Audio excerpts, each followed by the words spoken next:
This year, we are honouring those Queenslanders who showed extraordinary courage, strength, compassion and generosity during our summer of sorrow. The individual acts and contributions were many and varied, but I think one word sums up all of the people that we honour today, and that is strength.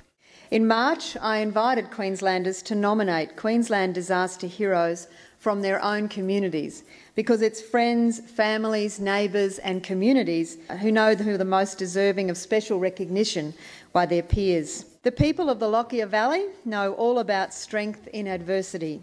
They've seen troubles before, but nowhere were the losses of our summer more devastating than those sustained in the floods that swept through this normally tranquil and very beautiful part of Queensland on January the 10th and 11th this year.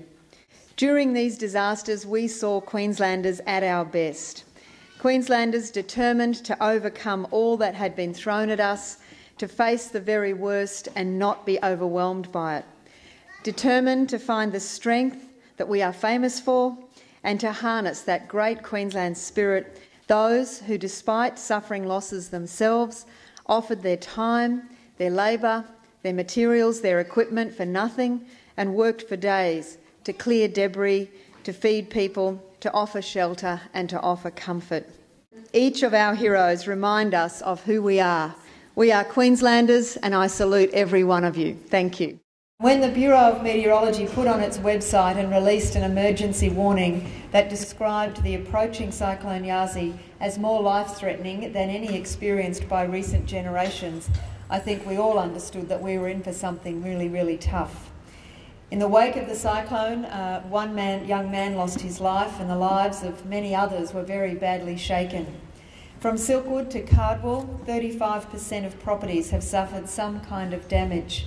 Banana crops and sugarcane plantations were flattened and a third of the region's roads have suffered damage.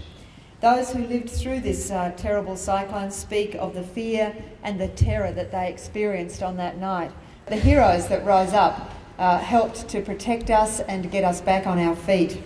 Because of them, lives were saved. Their determination not to be overwhelmed by that devastating cyclone, I think, sets an example to us all about how we can harness that great Queensland spirit to face the worst and how to get back up on our feet again.